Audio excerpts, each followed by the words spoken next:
Okay. So, what are they picking tributes for? Greetings. They're picking a boy and a girl from each district. Right. No.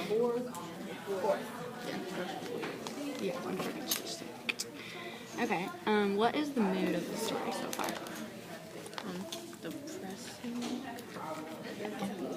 Depressing. Depressing. And what roles is Katniss taking on to help her family? She's like finding food and everything. She's like really the mother. Mm-hmm. She's doing everything. Making the food, and catching the food. Catching food, right. Okay, good. You can start reading whenever you're ready. Okay. We walked toward the scene in silence. I don't like that Gale took a dig at Mads, but he's right, of course. The reaping system is unfair, with the poor getting the worst of it. You become eligible for the reaping the day you turn 12.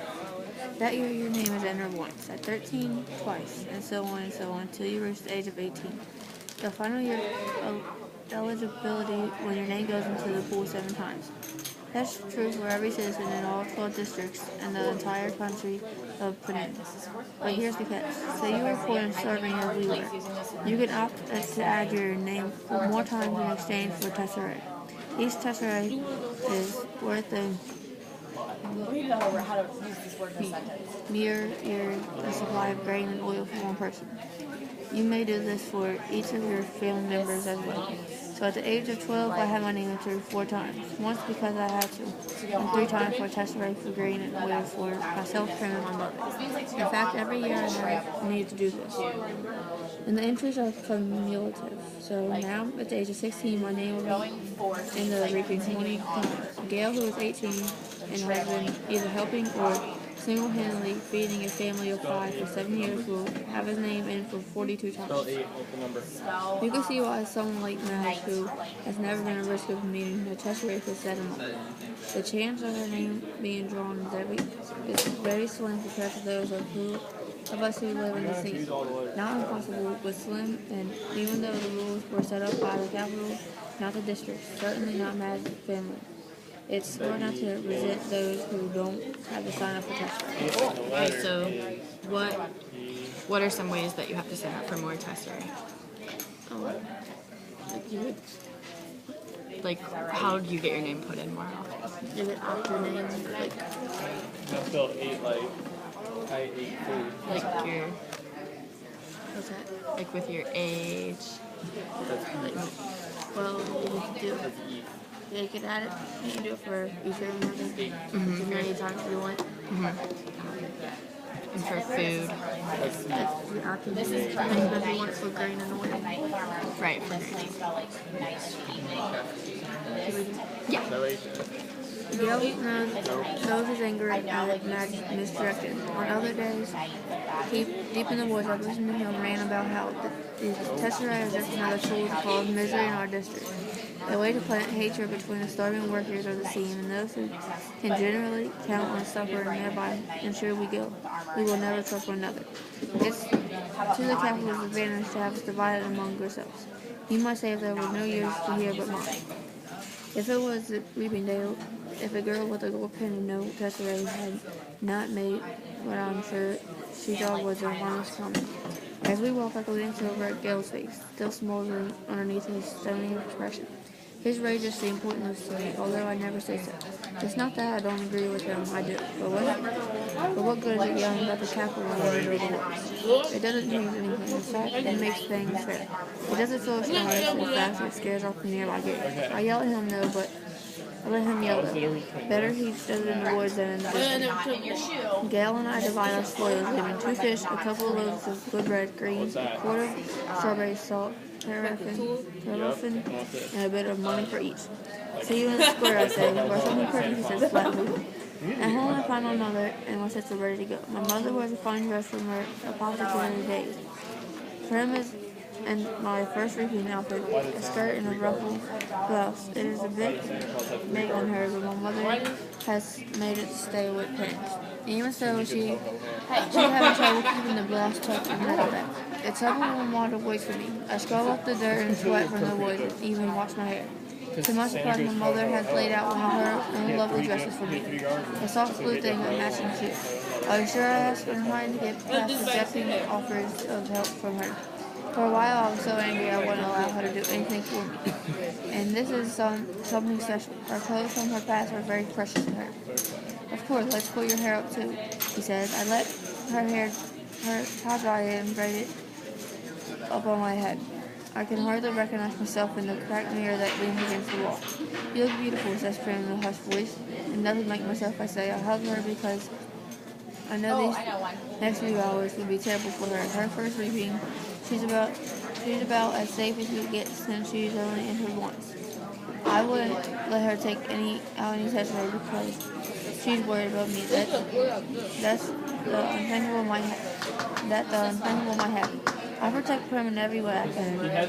But I'm powerless against the reaper. The anguish I always feel when she's in pain wells up in the chest and threatens to register on my face. I notice her blouse has pulled out of her skirt in the back again. I force myself to stay calm.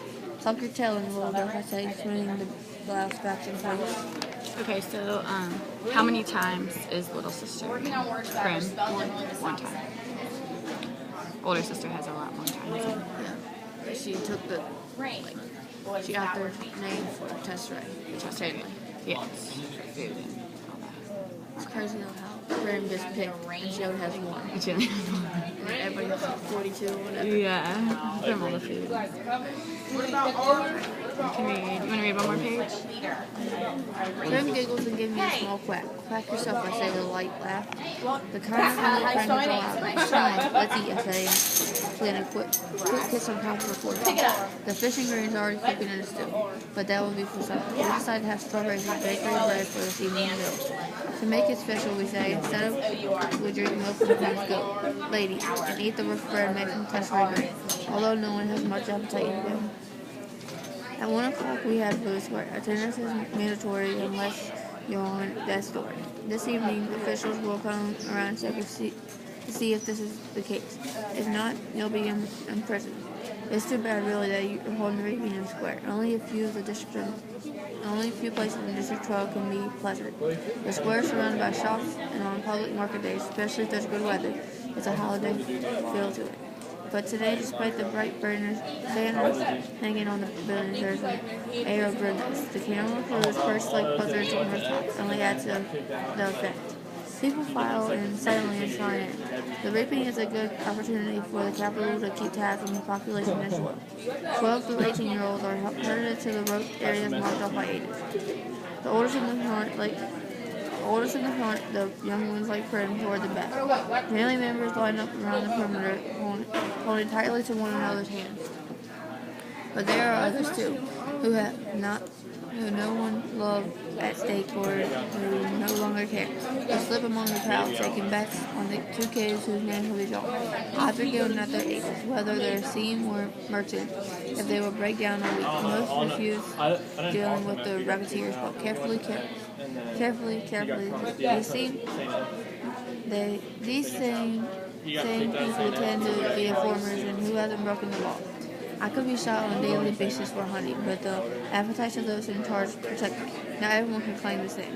Anyway, Gail and I agree that if we had to choose between dying of hunger and a bullet in the head, the bullet would be much quicker. The space gets tighter, more claustrophobic as people arrive. The square's quite large, but not enough to hold District 12 population of about 8,000. Lakelanders are directed to Adjacent streets where they can watch the events on the screen that's televised live by the state. I found myself standing at 16th on the seat. We all exchanged nods and focused our attention on the temporary stage that is set up before the Justice Building. It holds 3 chairs, a podium, and 2 large glass balls. One for the boys and one for the girls. I stare at the paper slips in the girls' ball. 20 of them have Katniss Everdeen written on them in careful handwriting. 2 of the 3 chairs fill with Magic Father, a man on the scene, who's a tall, balding man, Effie Trinket, District 12 escort, fresh from the capital with a scary white grin, pinkish hair, and spring green suit. Okay, so do you think that their district is very strict since she hunts and stuff and trades. Yeah, Because like she would get in trouble if they actually caught her. yeah. But she like risks it. Did you remember why she said she risked it? I guess because for her family, because they don't have. That's the only way for them to eat. Whatever. Yeah, exactly. She thinks it's more worth it to risk that than to be hungry, I guess. Yeah. So, good job. No, I thought it said Bristol.